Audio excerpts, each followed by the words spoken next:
Hi, today on my show, I have a guest, Christina, who met her husband through online dating. Hello, Christina. Hello there. How How are you you? doing? I'm doing well, thank you. Thanks for allowing me the opportunity to be on your show. This is exciting. Well, I appreciate it. So tell me, how did you meet your husband? How long ago? What service did you use? And did you have to talk to a lot of frogs before you found your prince? So here's the ironic thing. I started online dating as a rebound. I only joined one service. I joined Plenty of Fish, which when I tell people that, they instantly roll their eyes like, "Oh, it's the worst one." I call it plenty of fakes. Yeah, I had no idea. It was the free one at the time, and because I was just getting out of a relationship, it was more to give me hope that there's people out there. You're not going to die alone. So I joined instantly. I tell the story to my girlfriends, and they're like, "Oh, that sounds just like you." Instantly, the first person I talked to sent me a picture of his bare ass. And I chastised him like I was his mother. Like, I don't know who you expect to meet like that, but I'm not your girl, and went into this whole thing. And so all my friends were sort of trying to prepare me that this was normal and this was the expectation. My profile included it was so I was a branch manager for a long time. So it was me in a suit, it was me skydiving, and then it was me in a banana suit. And I sort of decided that depending on what they commented on was going to indicate a lot. So I had quite a few people that commented on the skydiving. Oh, that's cool. You must be into adventure and all that stuff. And all the people that commented on the banana suit, I knew that they were the ones I was going to talk to. So Yeah. that was the first interaction that I had with my now husband. Was he commented on the banana suit? And he basically was saying, I hope if we ever get a chance to meet, that's how we meet. It's like you're in the suit, you roll up to the restaurant, just own the place. I love it. So I had, at the time, my son was very little and I was working full time and I was not interested in wasting a bunch of time on people. So I would text them for a long time before I would bother meeting with anybody.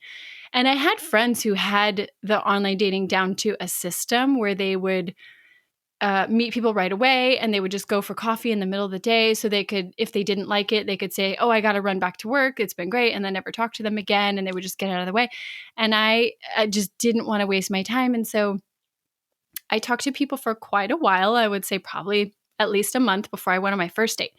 So the guy that I went on the first date with did not seem attractive. He had in his profile, it was listed as photographer, and he had terrible pictures. And I thought, well, I hope he's better taking other people's pictures than he is taking his own because they were just awful, like up the nose, five head sort of pictures, just real bad angles. And so he was in the military and he at the last minute said, hey, I'm leaving to go to the field tomorrow.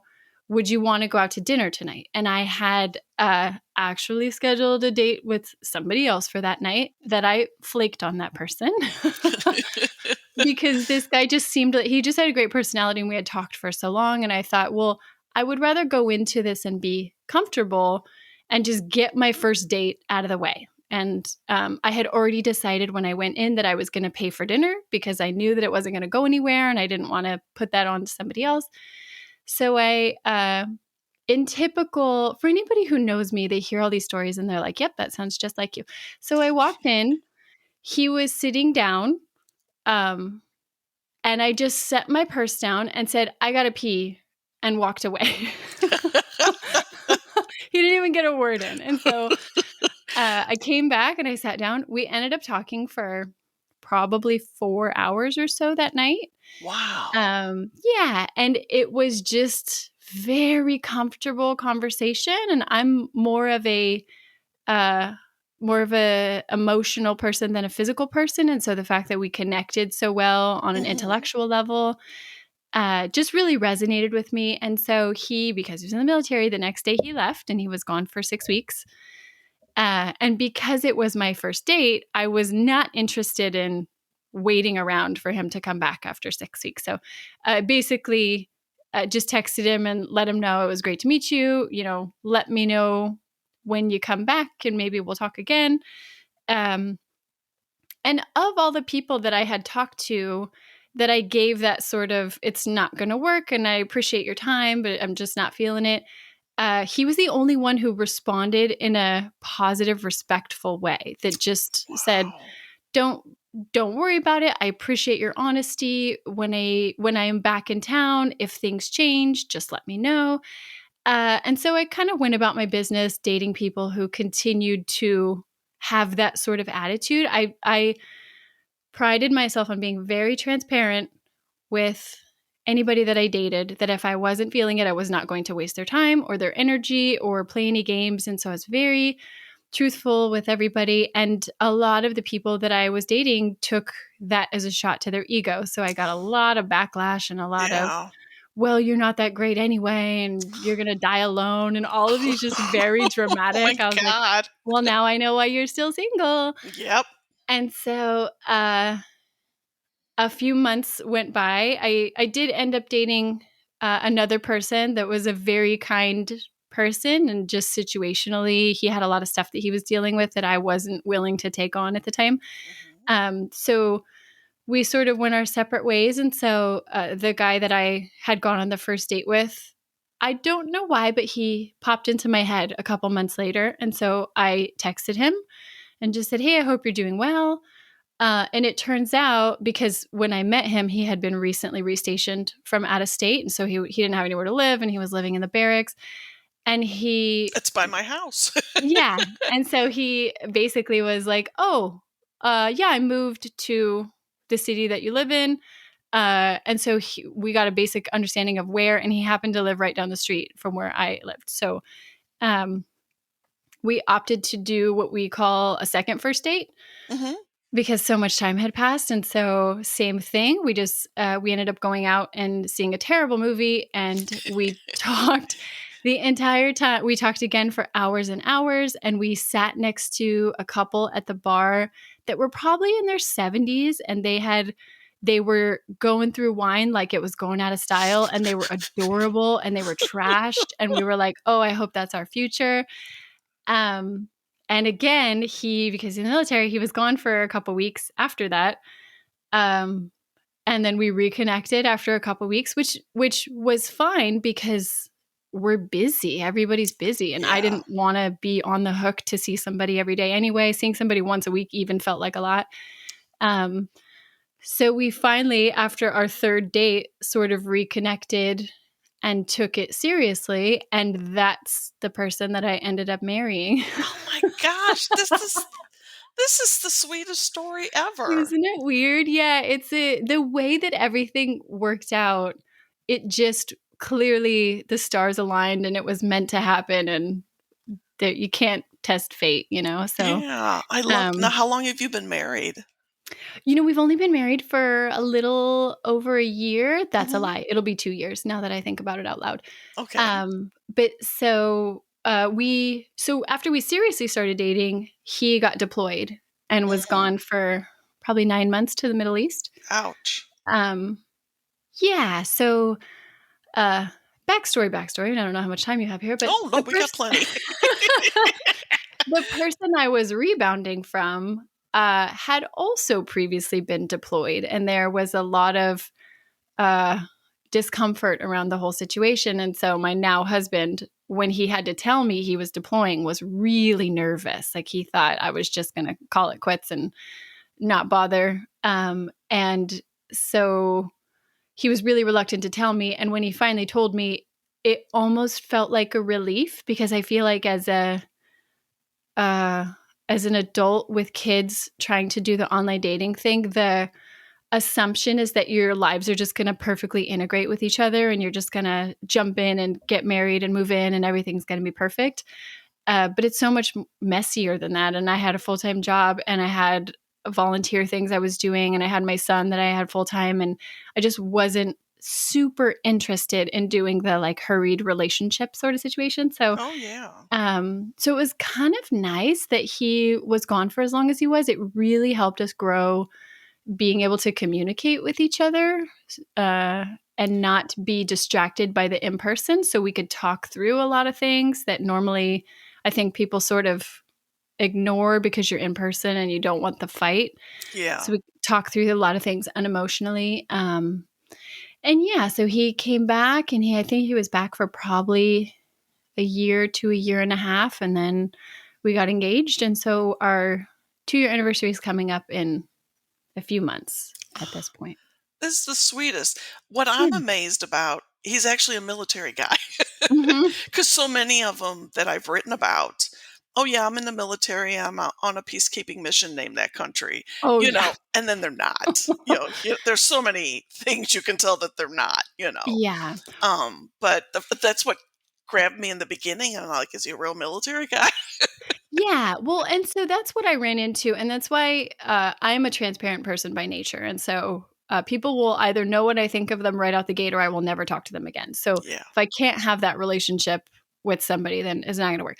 So there were definitely a lot of people that felt the need to inflate their resume. We'll Yeah. just say, oh, I'm a business owner and I'm an entrepreneur and I'm all of these things. And ironically, I mean, when I met my husband, he was like a not incredibly high level Marine. Like he wasn't making a bunch of money. And I didn't care because that's not the point. But I think so many times when you're looking at somebody on paper or when you're swiping or whatever the case may be, it's like, how can I instantly evaluate their resume? And so people feel the need to sell themselves. Mhm. And I just gravitate naturally toward people who are just genuinely themselves. And that's, I found that really challenging through online dating because not a lot of people are themselves. I think a lot of people are afraid to be themselves. They're worried about the rejection Yeah. more than finding somebody who will just like them for who they are. Right, right. I mean, I still have my profile on Plenty of Fakes. Yeah. It's I go under a different name, but all the stuff in there is basically how I feel about stuff. Yeah. Um, if I ever, not that I'm really looking for anybody, I'm really not. But it would be fun if I actually did meet some guy. We actually met in public. Okay, that's not my name. Right. Let me explain this to you. You're gonna love this story. Yeah. Well, and that's the thing too is how much do you want to put out to the world without knowing who's going to see it? Because you put out Right. pictures and you put out, your career info and all of these things where at the end of the day, it's just going to be looked at by a bunch of strangers. So how much do you really want people to know? But Right. yeah, Right. it's a tough business out there. I think I went through phases where I would be probably more like down in the dumps or I want an ego boost and I would go and talk to people and then it's overwhelming and there's so many people out there and Yeah. especially I don't know if this is across the board but I feel like generically women get a lot more messages and things like that. So it's just a lot to go through and deal with and then try to decipher who was cool and who wasn't and spend a bunch of time on people that eventually you were like, oh, this isn't even worth my time anymore. So it's a Right. lot. Yeah, Online it's a dating lot is of a lot. work. Yeah. Cause I kinda just got on the online dating just for fun, just to see what Mhm. was out there, and then it kinda opened, I'd always wanted to do a blog, and this kinda opened my creative juices, I guess you could Yeah. say. So, I mean, like I said, I still have it out there, I don't go by my name, but they are my pictures, and, Yeah. that's all I'll say about it. Well, yeah, and honestly, I feel like that's more important because there's so much catfishing and so many people who are Yeah. I d I'm still confused what the intention of catfishing is, unless it's, either the insecurity of I don't want people to make judgments until they meet me in person, or unless it's leading to some sort of fraud Yeah, yeah. because it feels like Well, a all lot of work. mine has been money, gift cards, wanted an iPhone. I mean, I even have fake Oh, yeah. celebrities. Oh, I've right. had like 13 fake Chris Evans. And most of those were where, well, I have this charity and I want you to donate to it. My very first fake Chris Pratt wanted an iTunes gift card. Really? Right. You're like a billionaire, and you're asking me and I mean, I knew all Mhm. along they weren't the real McCoy, but it's entertaining. Yeah. So, Well, yeah, and like I said, I worked at a bank branch for a long time, and I saw a lot of romance scam. Uh, which is sort of a bummer. And I Yeah. just talked about this on my podcast because people want so badly to believe it. And it's unfortunate when I'm a natural cynic. So whenever I see something, then I'm like, well, 1+1 doesn't equal 2. Yeah. I immediately push back. But so many people want so badly to believe that in the good things and that somebody wants them and that, this attention is coming from a place of love and not a place of trying to take advantage. I got an email yesterday. I worked at the fish fry this year at the one church, and I have magnets on my car that advertise my blog. Mm. Everybody knows me, and I get an email forwarded to me from the office manager at the church, a lady, and actually I know the lady. She goes, I thought I saw somebody, I think it was Patsy. They had something on her car about scammers and stuff.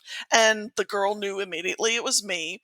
And so actually I ended up I called her and said, "Look, this is Patsy and blah blah blah," and she told me she was very upset. She has a friend that was being scammed, a guy who lives in Australia on an oil rig. That's the other famous job. Uh-huh. And I mean, she goes, "I have a feeling she sent him lots of money." And she goes, "I don't think she has any left."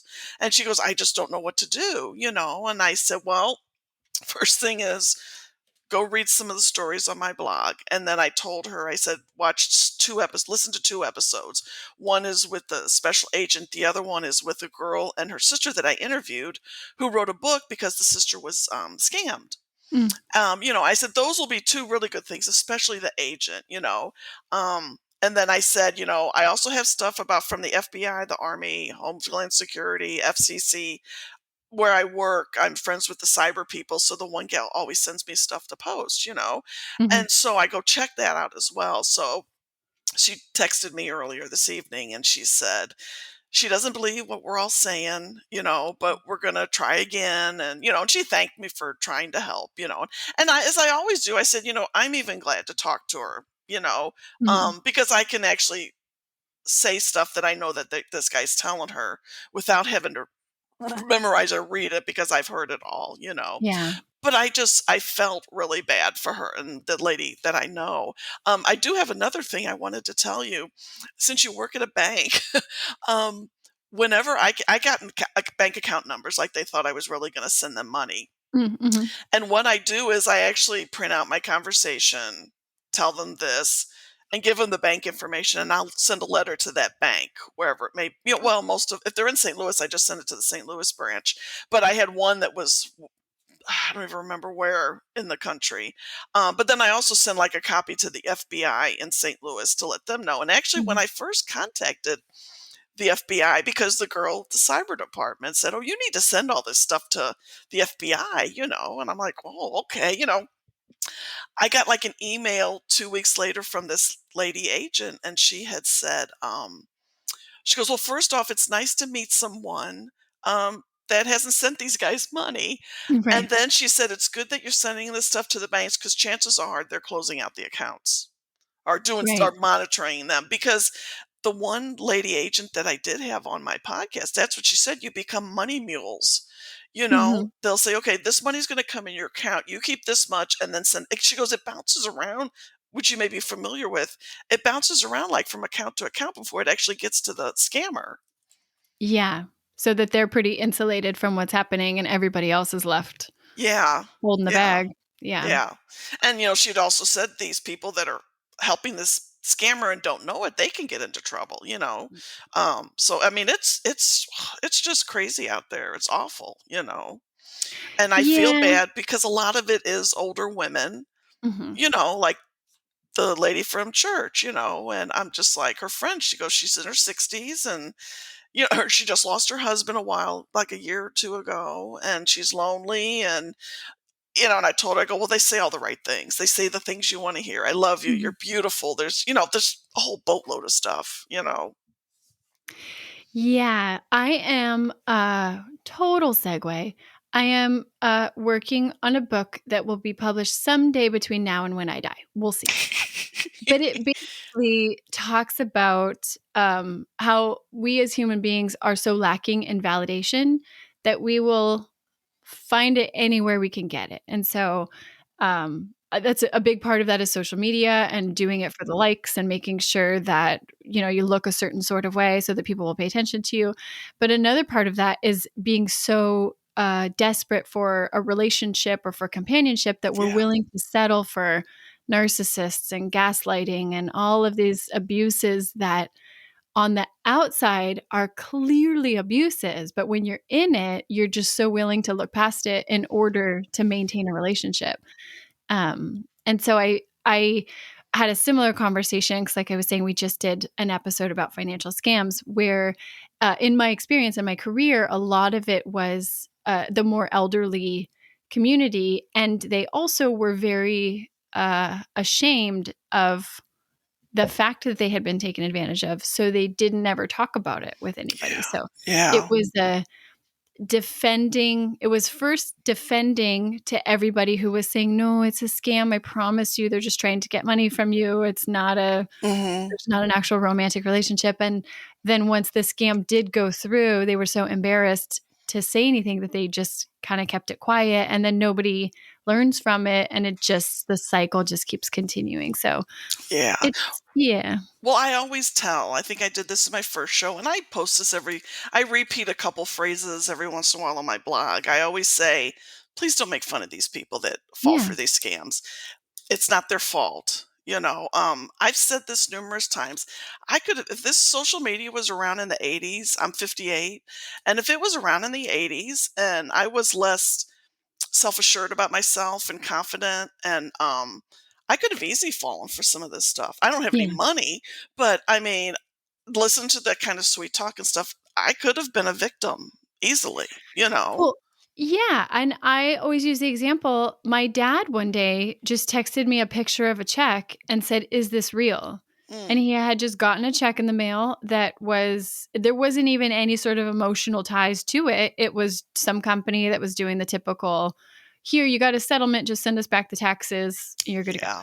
yeah. And he's a very intelligent person, very educated, and even it gave him pause, like, "Oh, well, maybe this is good."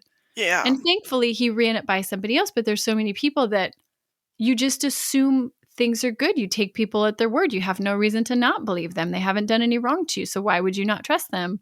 Right. And I think, like I said, because I'm naturally an asshole, it's harder I for love it. people to pull one over on me. Hmm. But I think a lot of that is because I've seen so much. Yeah.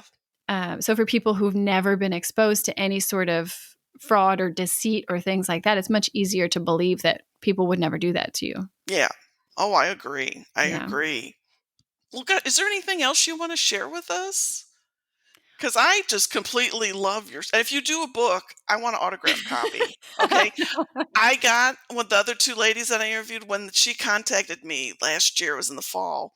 I bought the book on Kindle right away. Oh, okay. So when I did the podcast, I said, "Now, if I buy the book and send it to you, will you autograph it for me?" Well, Right. she goes, "We got a stack of them. We'll send it to you." Oh, perfect. So Yeah. anybody that I interview that writes a book, I just want an autograph copy. Perfect. Yep. Someday when I actually put it out, I will send it your way. Well, I started writing a book about all this a couple years ago, and I still have it in there. I'm not sure what direction I want to take it in, Mhm. but I still have it. And I look at it once in a while, and but I've got so much other stuff going on right now. It's kind of hard to. Okay, I can't do that too. Yeah, that's how it feels sometimes between the podcast and then I also I run a film production company and then I also have a job and I'm like, man, I need more hours in the day because I have all these ideas and no time to do anything with Oh, them. I know. So, what's your podcast? Tell us about your podcast, because that's You how know, we connected. Was from the Facebook page, right? yeah. So Yeah. I had worked on a previous podcast for the last year, sort of getting that built up, and I decided to go my own direction because I am by nature a nerd. And I always find, I think, trivia and learning really interesting. And so I had this idea that I was going to do my own podcast that was based on you were going to learn something every episode. But I'm very into comedy. My last podcast was a comedy podcast. So it was supposed to be a combination of comedy and education. And I thought I had this novel idea, and I'm talking to my husband, and he's like, "Oh, no, that's already a thing. That's called edutainment. I already heard about it." So apparently it's not that novel. Um, but so that's basically, I have a few different segments that I'm running. The first one that I launched the show with were different trivia facts about a certain topic. So my very first episode was 10 different trivia facts about sports.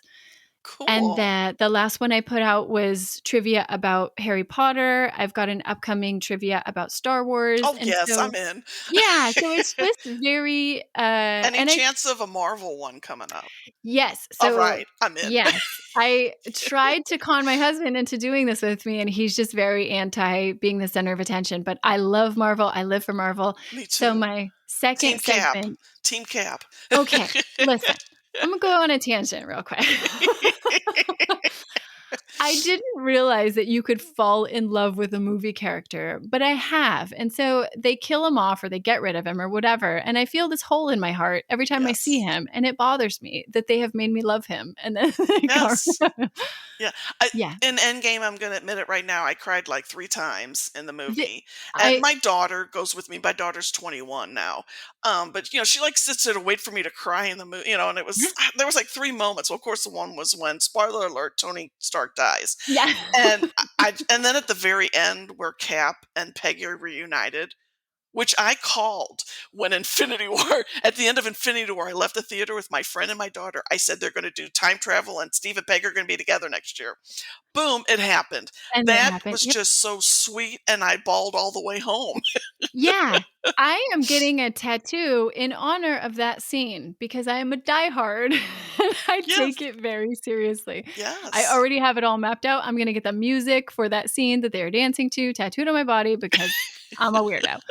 I love it. But I yes, love I have a it. Marvel episode. And so the next segment that I'm going to be working on is an actual game show version of that where I have a couple guests on and the trivia questions are like up for grabs and whoever's on can guess it and there's going to be points involved. Cuz I like it to be very interactive. I like it to be fun. I like people to learn something and walk Yeah, away and just feel entertained. that sounds awesome. What's the name of it, and where can we find it? It is called Wisecracking Blonde. It's available on all the big podcast platforms, Okay. and then it's a YouTube show as well. So the Oh, YouTube show typically sweet. comes out first. I usually put that out on every other Friday, and then the podcast comes out the following Tuesday. So That's it's been a awesome. lot of I'm checking it fun. out. Yeah, yeah. I got to have you on sometime. We'll talk about Marvel I and would love to because I could talk about that for Star Wars and that for hours. yep. Same. My episodes are supposed to be between 30 and 40 minutes. My Star Wars episode ended up being almost 2 hours. So I have Oh, a bunch to cut out or I'm going to make it 2 parts. Star Wars, I mean, I was 13 when I saw the first one, so I grew up with it. So Yeah. I have a few Star Wars toys. My daughter laughs at me when I would buy them at the Disney store. I said, "Look, when I was a kid, we couldn't afford them. I can afford them now." Oh, right. Yep. Now I'm going to buy 'em. Well, yeah, the guy that I had on with me, he's also a co-host of another podcast about Disneyland. Mm. But he is a diehard, has the stormtrooper full suit, goes and Oh, is like an wow. extra in movies. Like he takes it very. He's had 6, 7 Star Wars tattoos. Like he's a diehard. So I I love try to it. get people on who know the topic so that we can have a good conversation about it. I love it. I love it. Christina, thank you so much for being on here. I enjoyed your story. God, I love that story. It is just so sweet. It's like a fairy tale almost. Thank you. I Yeah, just, I'm grateful every day. He is such a good man. I don't yeah. even yeah, I cannot tell you. I sincerely thought I was gonna die alone. Like I was in that in that mindset. And yeah, he's a godsend and I sincerely appreciate that he's in my life. Well, thank you again. And I just want everybody to know that online dating does work. You just got to be real careful, Mhm. right? Yep. Just be a cynic. You'll figure it out. Yeah. That's right. That's right. That's right. Well, thank you very much. Of course. Thank you so much for having me. I sincerely appreciate it. Okay.